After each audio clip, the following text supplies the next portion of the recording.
All right, it's another edition of Derailed. I've lost. I think this is What 11. number? 11? Yeah, it is 11. Okay, yeah. We keep moving around. We've gone from the Mayes Cave to the Chandelier. What is this? Lair? I don't know. Like mine is a lair. Is yours a cave? I don't know. This is just one room. I mean, this Right. is all. But it looks out over the the Schuylkill River out there. If it was daylight, it's nice. It's a nice view here. Yeah, I pay for the view. I don't Yeah. pay for the space or anything like that. Right. All right, so we've got a couple of things to really look at with the Philadelphia Eagles. The season's over. Yeah. Where do you want to start, man? I feel like for me, this is a difference. You've been doing this, 15 years, Philadelphia Yeah. radio? Well, 13 plus Okay. actually in Philly. So think about this. Every single year except last year, the season has fallen short. Mm-hmm. It's been Super Bowl. We want a Super Bowl. And then when it has fallen short, fire this guy, get rid of this guy, trade this guy. This has been the first time, I think, ever. Is that a change? I feel like it's a change. Well, I think so too, although I kind of stayed away from the blogs and sports radio today for some reason the day after the season's over. Yeah. I had a lot of stuff to do, and the thing that came to my mind was that if there was no Super Bowl victory last season, Alshon Jeffrey would be getting carted out of town on a rail for letting that ball slip through his hands, which should have been an easy reception and a first down. Yeah. And the Eagles possibly score and win the football game right there. Crazy. I mean, that's just nuts. Now, I know he took ownership of it and he blamed himself and he let his teammates down and he let the fan base down and all that. And the reaction that I saw on social media was like, hey, man, don't worry about it, Alshon. You're my guy, kind of thing. Like, it's okay. That's a totally different, polar opposite reaction to what we would have had the Eagles not had a Super Bowl. Right. And I wonder if there are guys who, I don't know, played in the first Super Bowl, like the most recent Super Bowl before last year, who are looking at this like McNabb. Yeah. That's exactly what I'm thinking of. And Donovan McNabb's watching this and seeing a guy in Alshon Jeffrey getting praised and loved. Like, I played on a broken ankle through 4 touchdowns, didn't win a Super Bowl, and they wanted me out. Like, it didn't matter what I did. Dude. Right. I wouldn't be shocked if there's a little jealousy. Oh, no question about it. No question. The thing that I just keep wondering about and have been wondering about since the Super Bowl last year was, what is Carson Wentz thinking? I would love to just know. Because here he's out there watching Nick Foles. Right. And had Jeffrey caught that ball, I don't know, do they score a touchdown? There's a good chance that they continue that drive and score a touchdown, take the lead and win, and get to an NFC title game for the second straight year. Do you think he was rooting against this team? No, I don't think. No, I don't. But I'm just that's got to be a torturous thing for him, because he knows, like, if Foles got him to the title game, there's a chance he gets to another Super Bowl. What do you do with the guy? Like, what? Yeah. You know what I mean? You talk about conflicted. Don't you think the contrast is also true now? As soon as Foles is gone, that kid is going to just exhale, like, Right, because he looks at Sudfeld and he's like, all right, right. So Just fill in whatever exhale analogy you want. There's going to be as big of an exhale as it is. Right. What's his name? Nate Sudfeld, right? Correct. There won't be another BDN. No. It's not Big Dick Nate. No. It was like Big Dick Nick. Right. He's gone. Right? It's small Sudfeld. Exactly. Yes. Exactly right. But I think you know what I mean? That's the wide range of emotion for Carson Wentz. I think you nailed it, which is as tight as he was this year with Nick Foles, and then of all things, he gets hurt again, and he sees the whole thing play out. It's got to be out there. I mean, people were joking like the stress was causing him whatever that was. Oh, the ingrown hair thing on his neck. He's got those, like, they almost look like blisters or something. Like, it's not a good look. I know there was a lot of people on social media taking shots at him. Well, let me ask you this: didn't Mark McGwire have that? Yeah, I think a lot of gingers, and maybe it's a ginger thing. Yeah, it's like a facial hair ginger thing. Maybe if you have red hair, does it struggle to grow like when you shave? I don't know. I haven't shaved in about 2 weeks. Yeah, but your hair's not red. No. But you're right. There is something about the red hair thing. I mean, maybe. I'll get them every now and again, but it's rare. But not to the point in which people were joking like it was hives. Yeah, I know. From stress. Right. that he was so Somebody said it was stressed out. herpes. Well, No, it's not herpes. I The guy never even had This sex isn't until yeah. what, this past summer. Yeah, He got married. This isn't Ron Mexico. Right, right.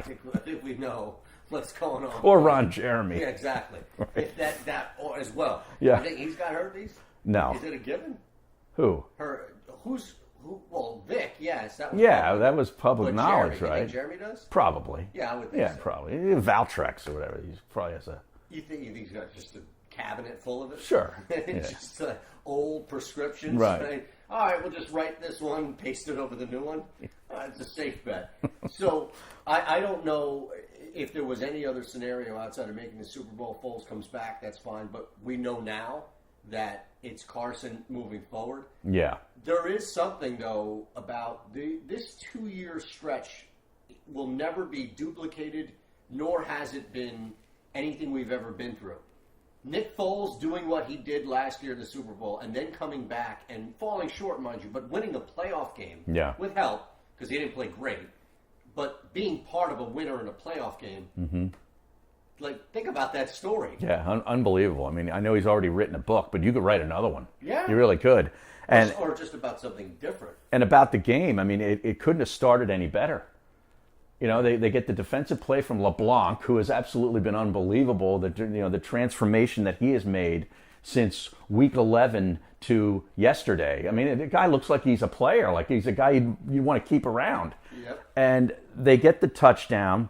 Jordan Matthews, is wide open. Nick lofts the ball to him, throws him open, as Charles Davis said. And then they get the other touchdown where you're like, I guess it was Foles that ran it in from about the 1 foot line. You're like, they're up 14-0 on the road at New Orleans. That building was in total shock. It was silent. Drew Brees looked a little panicked. Yeah. Half the people were in Bourbon Street by that point. Right. I mean, they're out. I mean, the Saints offense couldn't have been more out of sync.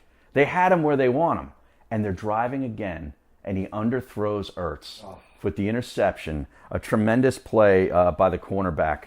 And all of a sudden, the momentum changed.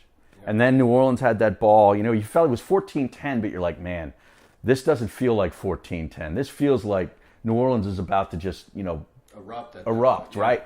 They get the ball in the third quarter, and it seemed like they had the ball for the entire third quarter. They drive for that touchdown, take the 17-14 lead, and you're like, uh-oh, here we go. And you think to yourself, Nick Foles is going to have a chance. Mm-hmm. And even still, and it's not a total blame Alshon Jeffrey by any means, but that offense still, as bad as, think about that, as bad as they played, as bad as they looked, where after the 14 points, nothing happened. Yeah. They were still in a position. Yeah. Still in a position to win that. To win the game on the road against the Saints, the number 1 seed in the NFC. It's pretty remarkable. And then you think about, after Lutz missed that kick, you're like, oh boy, the Eagles still have life. Yeah. You know what I mean? That kick puts it to 23-14. Then you're in a really bad spot. But that was the only win I had on the whole weekend. Eagles plus the 8 actually covered the number because Lutz misses the field goal and went 1-3. Just housed in the other game. Did you? Yeah. The only hit I had was the Patriots game. Really? Yep. Yeah. I was on the Chargers. No doubt in my mind that they were going to clear that one, but everything else was just miserable because we were at Parks Casino on Saturday. Had a blast, by the way. That's amazing. That's a great spot. I can see how somebody could get addicted to Me that. too. I already am. I know. I just want to go back. I know. Hopefully we'll get the call soon because I could easily do that every single week. But, let me ask you this, because now we move forward, and we already mentioned Nick Foles is gone, J.J. There are a bunch of names that are going to be gone. Maybe Jason Kelsey retires. Maybe Sproles. What happens with Sproles? Jason Peters. Sproles has to be gone. Jason Peters, too. Does he come back? I would think that would be. Brandon Brooks with the big Achilles injury. That 8 was or 9 months at least. That was sad to see. Brandon Graham, there's another Brandon who's most likely out from, right. A contract standpoint. But there was this tweet that I saw earlier from Jeff Mosher on Monday. They were shooting this.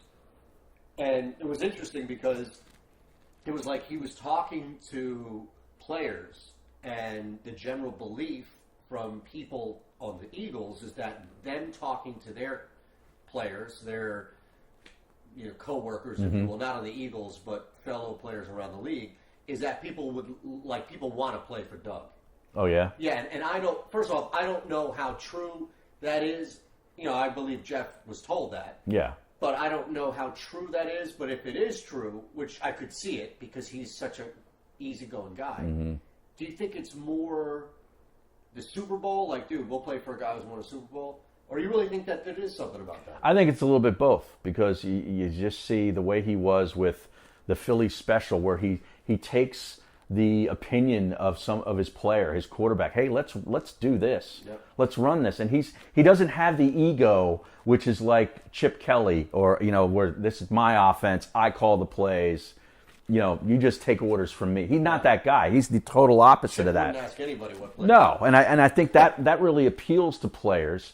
And then when you add in the fact that, hey, 2 of the 3 years that he's been here as a head football coach, he's been to the playoffs and he's won a Super Bowl. And the next year he won a playoff game. I mean, people want to go to winners and they want to go to organization. I think the whole organization has a very good sort of reputation around the league as far as being a really good place to be. Now that's new, though. I think up until the last, maybe even before. Well, with Andy Reid, it was like that too. I mean, Andy Reid was a guy that players there was chaos above Reid. There was with Joe Banner and the management and so forth, and then and then the whole thing dipped big time, where it looked like dysfunction junction with Chip Kelly and that whole thing. But it has totally rebounded. And you got to give Jeffrey Lurie a lot of credit for that. Brought back Howie Roseman, reestablished a structure, brought in some football guys with him, hires Doug Peterson, who nobody else was even interviewing. Right. And we were thinking, well, how hot of a commodity can he be? Nobody else wants to talk to him. Yep. He ends up being the right guy. Yeah, I think there's definitely something to that. And if I'm a free agent, and especially if I'm a wide receiver, there are 2 things I'm looking at. Speed guy that the Eagles will want to target, or anybody, depending on what happens. First, Carson Wentz comes back. Mm-hmm. He's healthy. He's got a hell of an arm. I know he was hurt this year. He still had a good year. It wasn't a great year, but he had a good year. Right. But there's still, like we were told with Alshon Jeffrey, Mike Wallace, hey, I want to play here. I want to play with Carson Wentz. Jeffrey took the 1-year deal, bet on himself. Absolutely. Yeah. So I don't know why that would change, where Carson Wentz comes back and shows he can throw a football, where all of a sudden people would be like, oh, well, I wanted to play with him last year or 2 years ago. No. But now I don't. So you have that. And then I also think that this is something that we may gloss over because we were caught in the moment of it, but the treatment of a guy like Alshon Jeffrey. Alshon's not Brian Westbrook, Donovan McNabb. Alshon's not Jeremiah Trotter. Alshon's not somebody who spent a long time here. Brian Dawkins. Mm-hmm. He's not one of these guys. Right. He's not even somebody like Jason Peters or somebody along those lines. Malcolm's been here a little bit longer still, but not forever. And I think that the treatment of a guy like Alshon Jeffrey after a major mishap like that goes a mile. Yeah, I totally agree. It's a great spot. I think that Carson Wentz coming back fully healthy with another year of rehabbing and not rehabbing but rehabilitating that knee. Yeah. The back thing gets straightened out with time and rest. I think he'll be fine. I'd really want to see them invest in the running game for next season, whether a draft pick, mid-round, second round, whatever it is. They need to get a running back, a young guy that they can grow with, and instead of now. Good on them that they've hit on some of these undrafted free agent guys, but I don't think you can just survive on that. I'd like to see them invest in a running back. Well, Wendell Small was only the guy. He actually looked half decent in the first quarter of that game yesterday. He did. He's the only guy who played all 16 games this year. And that speaks volumes. Yeah. So to address that and maybe others, I think what's going to happen is the Eagles will pick up Foles' option and trade him. I would think so. Right? Now he could... And then he can sign an extension when he gets to his new team. But he could buy out of that, though, by paying them back, $2 million and become a free agent and go wherever he wants, but that $18 million that's left over doesn't go against the cap. Right, but I'm just saying, the Eagles would not get anything back for him in that way. No, so it's a little tricky. It is tricky, but I think that if they exercise, they could always franchise him too. They could pay him an extra $5 million and move a $25 million contract to a guy who would be motivated to sign an extension at 30-31. Right. So I think that's what's most likely to happen. But that begs the question, and I think you're onto something because you can look at certain areas. Like the Eagles are going to get something back for Nick Foles. He was not great this year. Nick Foles was good. He was good. He wasn't great, but He was great against the Texans. I agree. That was an outstanding and performance. I think he played well against the Rams. Played well against the Rams, Right. yeah. And listen, Yesterday he was Washington, okay. I mean, Who cares about that shit? Yeah. But that's the point, is that this one specifically is, all right, what would you like to get back? Because let's remember, we're talking about a guy who's still 30, came off winning a Super Bowl 2 years ago. There are people out there that believe he can be a starter. So if you're trading him to New York, if you're trading him to Washington, if you're trading Jacksonville. Jacksonville's another one. If you're anyone that you can fill in, running back, wide receiver, draft picks, Right. cornerback. Yeah. Aren't you looking at one of those 4 areas? Absolutely. I mean, I don't know, and it doesn't matter once you move him, but I don't know that Nick Foles succeeds in a lot of places. I think this is kind of a perfect spot for him with this offense. What do you think is going to happen to him after? Well, I mean, that's interesting in its own right. Should we put Mosher on live? Yeah, let's do it. He's calling you right now? Yeah, he is. Should we put him on? Yeah, let's go. Let's go. Because he's the one about the whole thing with Doug Peterson. You just want to hear what he has to say? Yeah. Okay. Let's go. Well, you never. This is going Let's to be go as live. entertaining as. Hey. Yo. So I'm sitting here right now next to Harry Mayes. The cameras are rolling. The audio is rolling. And we're in the middle of Derailed 11. See, this is where we need a graphic to come up with It will come up. with Moshe's will picture, come up. his Twitter handle, and something else. All the places that he's working. We'll put that in the editing process. Yeah. Okay. Yeah. But you're live on Derailed. Seriously on your show? Yeah. Yes. You guys have spiritual level so low now. I mean, really, what a ratings for every show. Have surprised me with your show. Well, no. Here's why. Here's why. See, Harry may not even have realized this, but when you called, I asked, and he said, "Yeah, put him on." But now this is the benefit of it. You have technically guested on this show to where we can tag you on Twitter, Right. and get the benefit of your 60,000 followers. Right. How much you guys making for this show? Well, we're at my house right now. So nothing. Yeah. No. Sometimes people pay us to show up, but it's few and far between. Little low budget, I guess. I get a contact high for free, though, Jeff. I bet you do. Well, see, I was cooking chicken tonight, right? And there was. Is that the term for it? So when I was in college, we used to call burning CDs, right? That was the code because everybody's paranoid, right? Right. So if you wanted to buy weed, you'd have to tell this one kid who lived in one of the fraternity houses, let me come over and burn some CDs. So we had a mutual friend, and I was in a bind. I needed something, right? So I texted him back and forth. I was like, all right, man, I'm going to come over. I'm going to burn some CDs. He's like, no, don't worry about it. Don't worry about it. I'll just come your way. He came over with an entire book of CDs and blanks, expecting to actually burn them. So you're not alone in the miscommunication here. That's one hell of a story. Yeah. Yeah, see, that's what happens. That's what happens when you get a contact high and Derailed. I love it. So, do you want to talk or just talk later? Well, it's up to Harry. He's the one who initiated this conversation. Do you have anything to say to Jeff? No. All right, we'll talk to you later. See you later, guys. Take care. Are you happy? Now, what was that? He was calling, obviously, for a reason. Yeah, well, Jeff and I are involved in... You got other business ventures going on. There's either something... Well, we do the show For the Record with Brian Westbrook. Right. And we also have, 4 or 5 different things that we both are down, like you.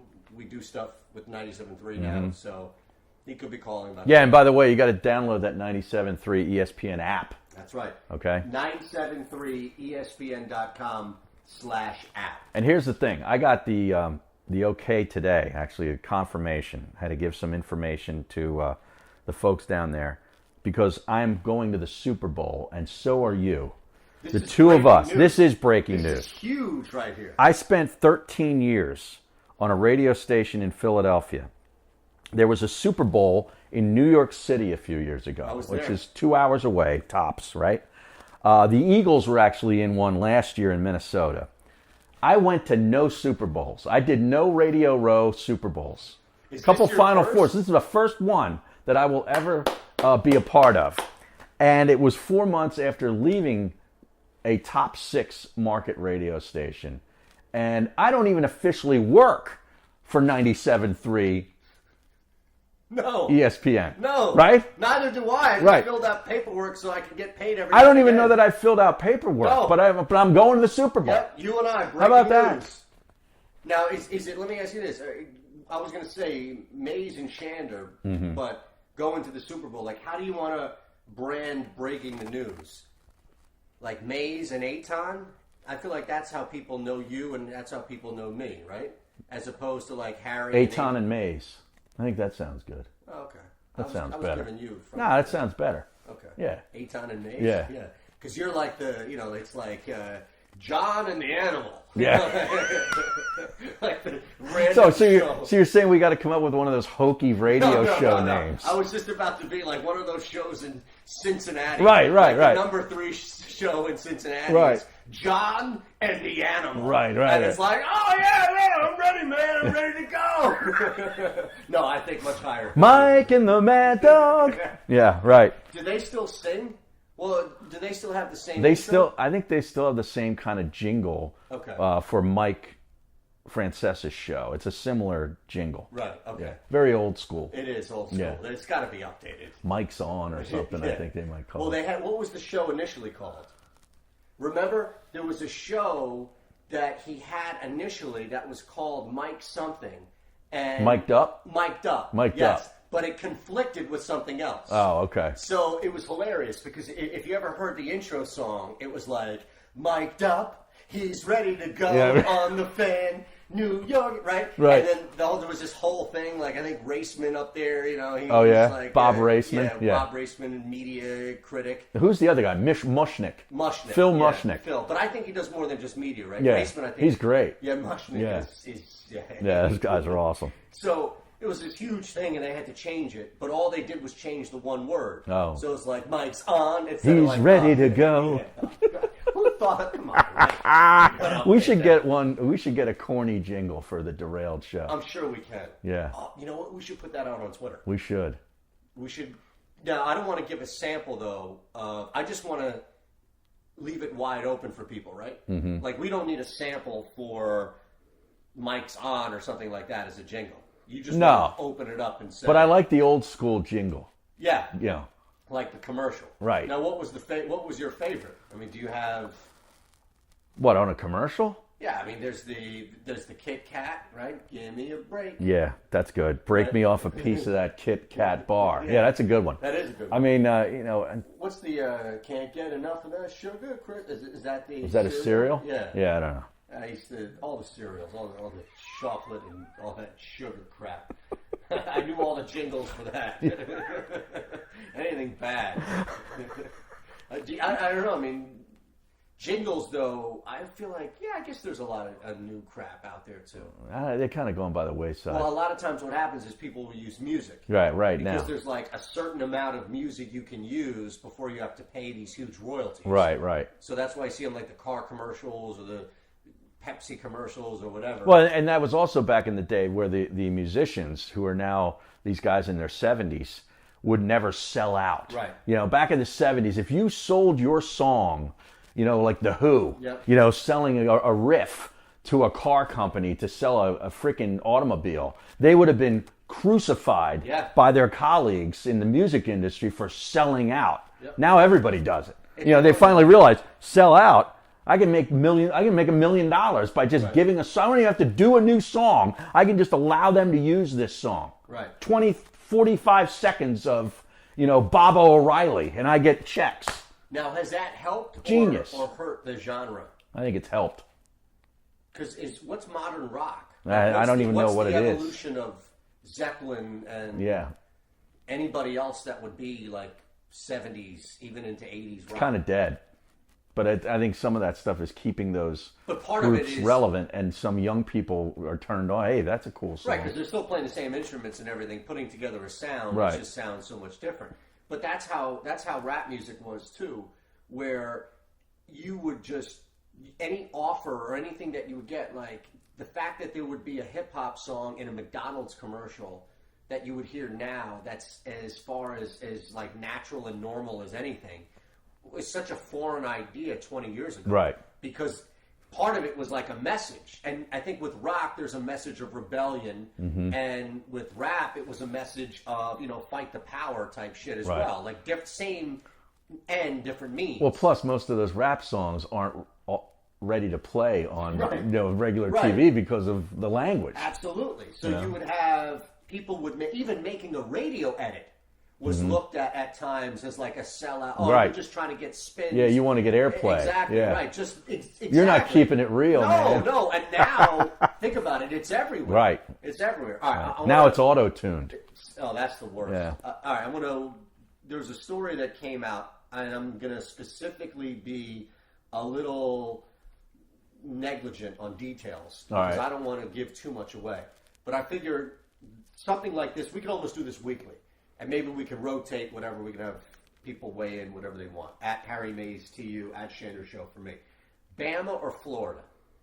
All right? So every day there's a story of belligerence, insanity, fill in the blank. Bama's now included in this? Because Florida's always been the place. No, Alabama has successfully... Alabama is like college football in popularity to the NFL. So it's like a legit 1A. Now, there's a difference between 1 and 1A. But it's risen. Trust me. Go to, I think it's AL.com, which is, it's basically FARC. The state site of news has turned into FARC.com because it's just belligerence. So it's Bama or Florida, and I figure I'd give you a story and you tell me which one it is. All right. Police had to shut down traffic on a major interstate and actually barricade off a section of a spilled over 16-wheeler. 16-wheeler. Or whatever the hell they're called. 18-wheeler. 18-wheeler, right. Yeah. 18-wheeler. Because it spilled out tons of chicken fingers and people were actually getting out of their car. To eat the chicken fingers? Off the road. But they're raw. They're not even cooked. Well, no, they were being delivered to, the gas stations that have them like that. Oh, okay. They come cooked. Okay. Right. So it was... I thought this was like a Tyson chicken tractor trailer with like frozen... No. It was this big truck that spilled over with warm, cooked... gas station food. Yeah, exactly. Right. This isn't somebody who split their own tenders and hand rolled them in their own breading. Right. No, this is as cheap as it gets as far as... I'll say that's Alabama. Yeah? Now, why? I don't... Tell me how you deduce down to Alabama. I could just kind of see it. I could see it like on I-10 going through the southern portion of Alabama before you get into Mississippi. Okay. Is that down by Tuscaloosa? Going towards Biloxi. No, Tuscaloosa's up north from there. Okay. 10 runs along the coast, kind of near the coast, the Gulf. Okay. What's down there? Mobile. That's Mobile, yeah. Okay. Yeah. So this is somewhere off Mobile. That's what I'm thinking. Right? Now think about this. How hungry do you have to be, or how good? That must be the one thing that's really good down there. I mean, or do you just attribute it to people being zombies and they'll eat anything? I think they're zombies and they'll eat anything. A free meal. Well, everybody's looking for a free meal. Can you just take a second before we get out of here and think about this story? Yeah. Enough people were getting out of their car to eat chicken tenders. That they had to barricade it. And issue a warning. Right. Don't do it. I mean, if anybody thinks there's any hope for this, for the humanity, human race, my goodness, or at least this country, like whoever's planning on sending the missiles, just go fucking ahead at this point. I know. Like, what is happening here? All right. At Harry Mayes TU, at Shander Show. Check us out, thebrandedsports.com. Right, and also Fan Cred. We're doing Sixers games. We're going to be doing one per week. I think we're up for tomorrow night. Fourth quarter live. Download the app. Fan Cred. FANCRED. Awesome. Anything else you want to slide in here? That's it. All right, so we'll start looking at some other stuff as, I don't know, we'll always find something to talk about. Live from where? What do you want to call this? Shea Shander. Okay. There you go. Not Shea Serrano. No. Do you know another Shea? Who? Isn't that that guy on Twitter? There's a Shea Serrano? No, All right, no. Give me another Shea is C-H-E, though, I think. Like, Oh, I thought it was S-H-E-A no. as the name. No, that's You meant Shea like- Stadium. You're talking about Shea Stadium. Right, or- Yeah, you screwed this up before. All right, we're out of It's here. C-H-E, I believe. For Harry Mayes, Eytan Shander, number 11.